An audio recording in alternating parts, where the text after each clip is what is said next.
Good day everyone, welcome back to the Wii Tanks How to Mod series. In the last episode, we went to depth about the RP Tank Sound Bazaar file. In this, the fifth and final episode of the series, we will go through how we can make our mod work with Riivolution, as well as other versions of Wii Play. We will also talk about how we can release our mod to the world, and how we can get the mod prepared for such a release.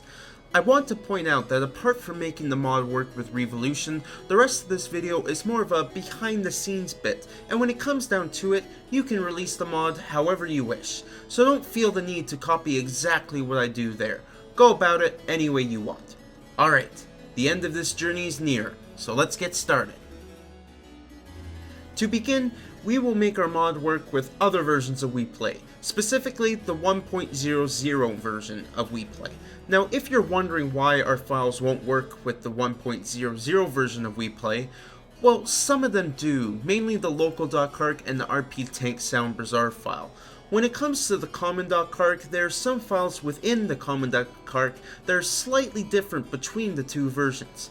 Luckily for us, most of the files within the common.carc are compatible between the two versions. The files we can directly copy over between the two versions are the files within the map data folder, the param folder, and the tank footmark folder.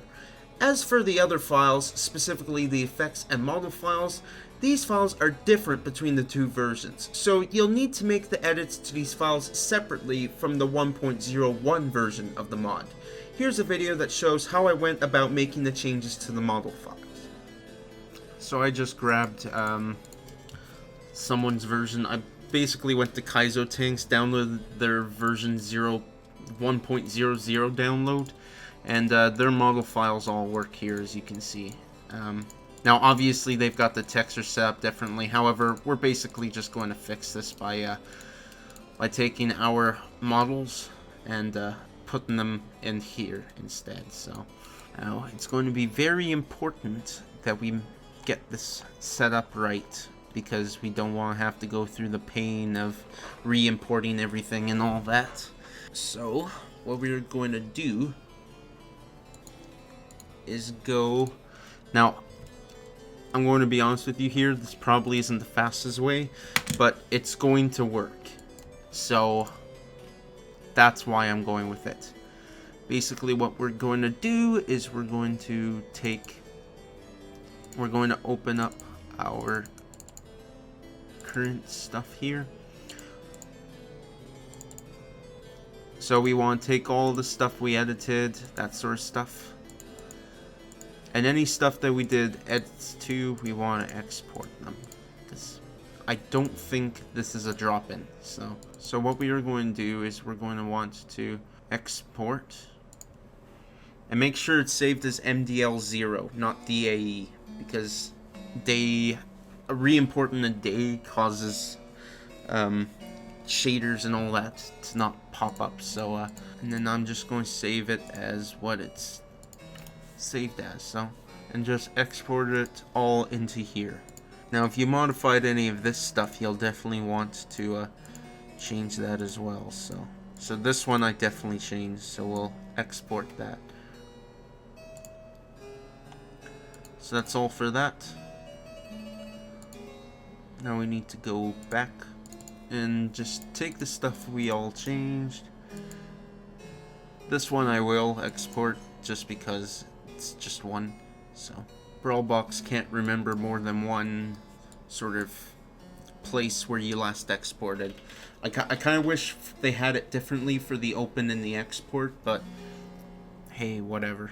You deal with what you have to. So now if you're wondering why we're doing it in MDL0, as I mentioned before, exporting in a day, I'm just calling it a DAE file. It's technically a coda kind of file. Coda, however you pronounce it. Anyways, it doesn't really preserve the shader settings that this Brawlbox and the Wii in general like to use. So it's hard to modify it. In fact, I don't think there's a single thing out there that really does it, except maybe Maya or something like that. So if you're doing edits, you'll want to do it in a day, but when it comes to just doing exports and re-imports, use this. So, and I'll definitely have to export this. Or wait a second, no, I didn't change the register, never mind. And then finally, we've got a bunch of tanks to export. There we go. So now that we've done that, and last I recall, when you do this re-import, it doesn't actually like also copy the textures. Like, it copies the name of the textures and all that, but if you don't import the textures under here, then it'll just be black or white, depends. I think it should just be, the scene file might be a drop-in replacement. I actually haven't edited it before until this mod, so yeah, okay, they're drop-in replacements, so we won't worry about editing that. Alright, so we'll start by click replace, then we need to go to our models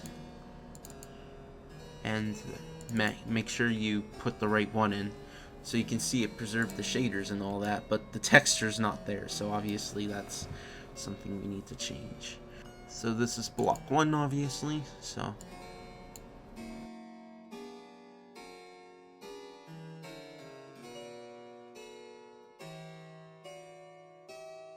none of this stuff, other stuff really matters since it doesn't use it, so like, it doesn't use any of that, so but I do need to put in snow, so what we are going to do is we're going to right click and import textures, snow,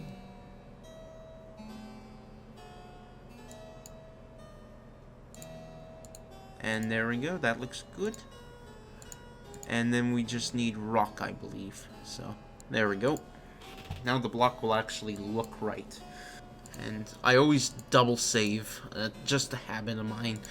I've had so many instances where I've lost important things because I just didn't save, and I have very bad I wouldn't say I have short-term memory loss, but my short-term memory is definitely not up to scratch all the time, so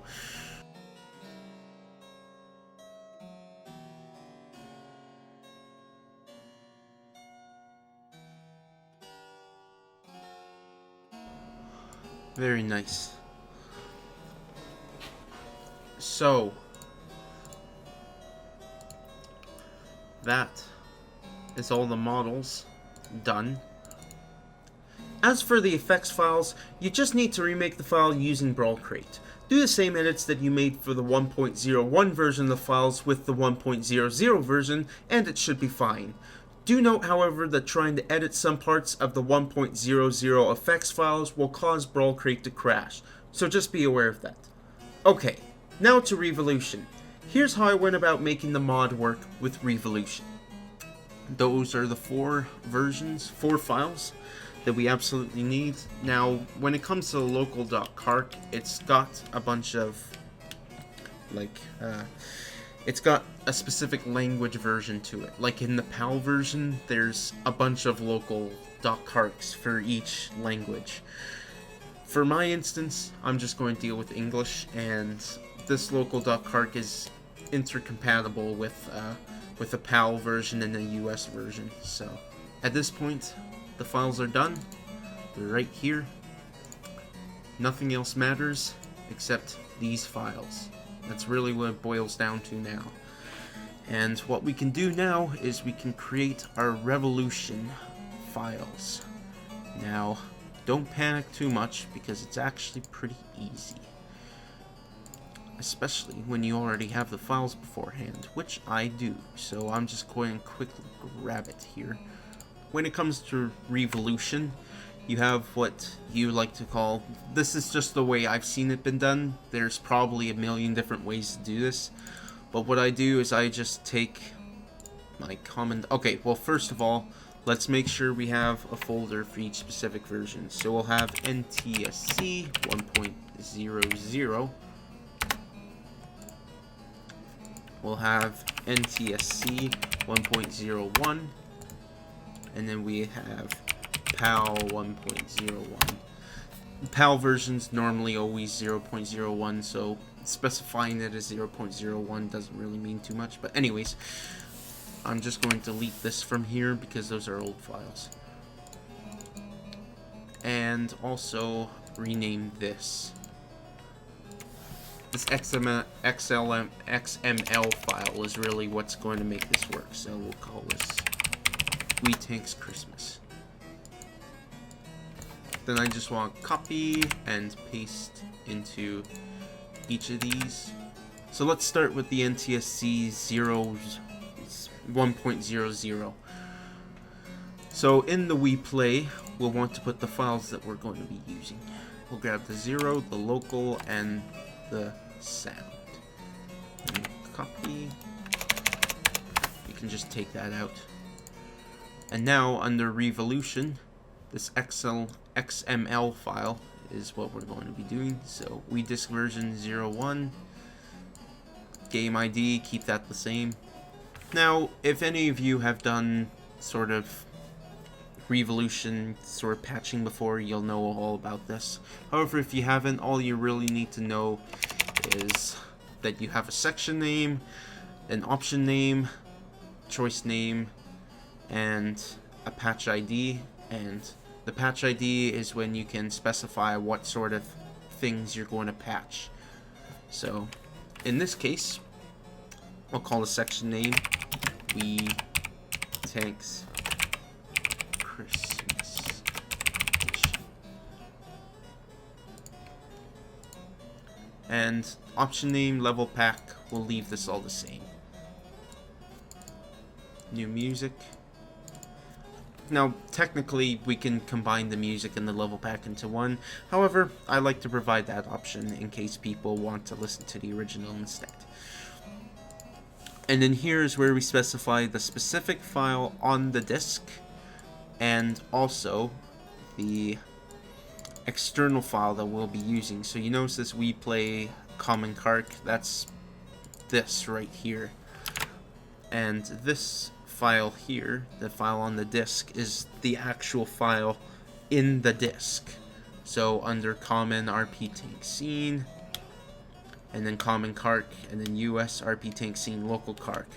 Now, do be warned that this is slightly different for each of the versions. So you can see here for the version 1.00 of NTSC/PAL, it's this, but then it's slightly different here. The only place it's not different is specifically the common carc is the same for all of them. But you see here for the PAL, instead of US, it's EN, so it's important you make sure that. Also, in version 1.00, the actual sound is with the common, but in the other versions, it's under sound, and it's got its own section basically. So that's just important. So this specifically, what we're editing is version 0.0. So we want that to be that to be that, and that to be that. So that's good. This one is good. So we'll just save it again.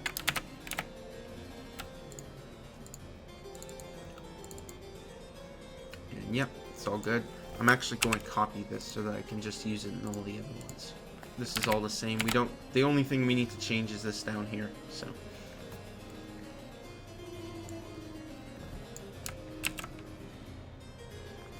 And actually, the only thing we need to change specifically for the 1.01 is this.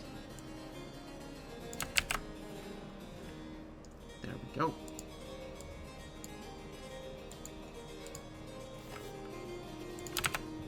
And then under here, the sound's the same for the PAL and all that, but not this.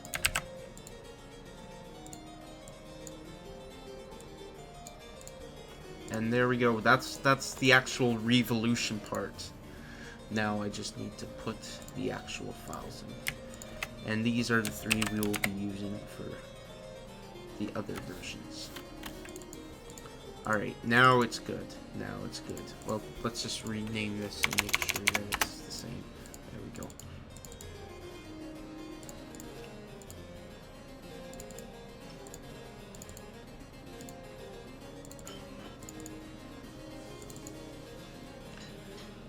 Common US. This is in the right spot. Alright, good. And then finally these ones. Under we play, that's good. Alright, then just copy this.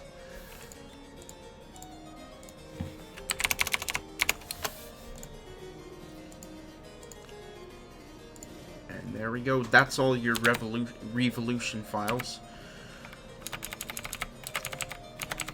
And yeah, that's basically that. This will definitely work. I can guarantee you that, especially if you do it this way.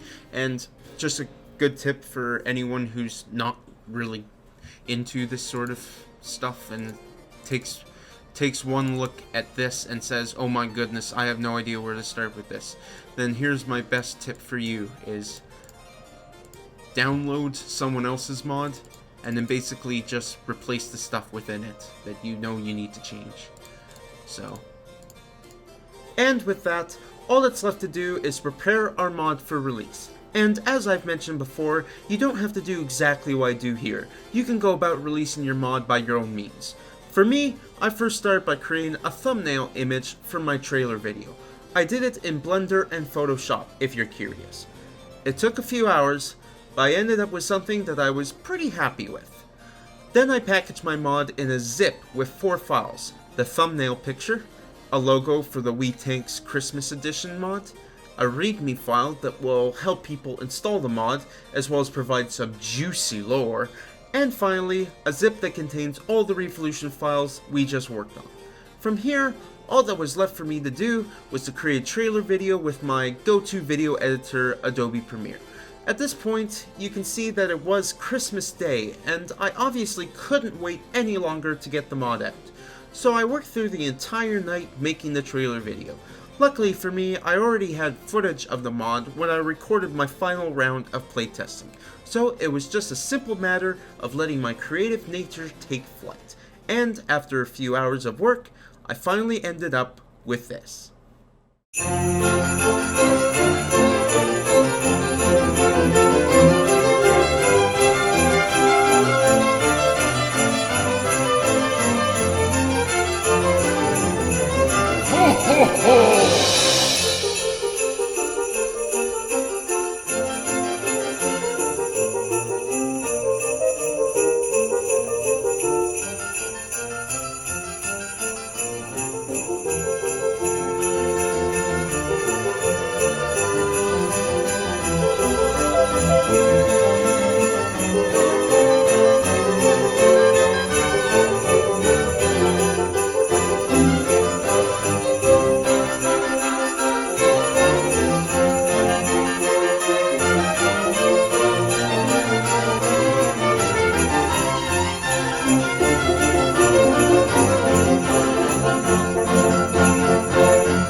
Upload that and the zip to the internet and let it go public.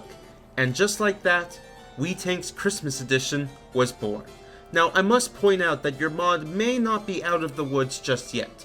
There may be some issues / bugs that come up with time that may need to be addressed. In my case, I ended up finding out later, and by later I mean at 3 o'clock in the morning, that my mod did indeed have a bug that could have presented a soft lock on mission 96.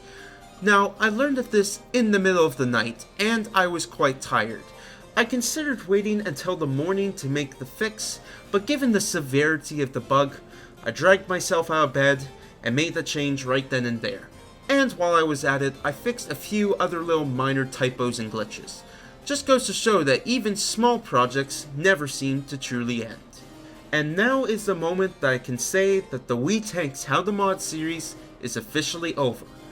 I would like to thank everyone who's gone through every episode of the series, and I hope that my insight and knowledge into Wii Tanks modding has been sufficiently presented to you. If you'd like to rewatch a certain episode of the series, here's a card that'll take you to a playlist of the series. And as mentioned in the other episodes, if you have any other extra questions or concerns about the series, please don't hesitate to post a comment below. It has been quite an adventure making this series, and I look forward to seeing what other Wii Tanks mods people will make utilizing these videos. And as always, thanks for watching, I hope you enjoyed, and I'll see you all next time. Thank you, and goodbye.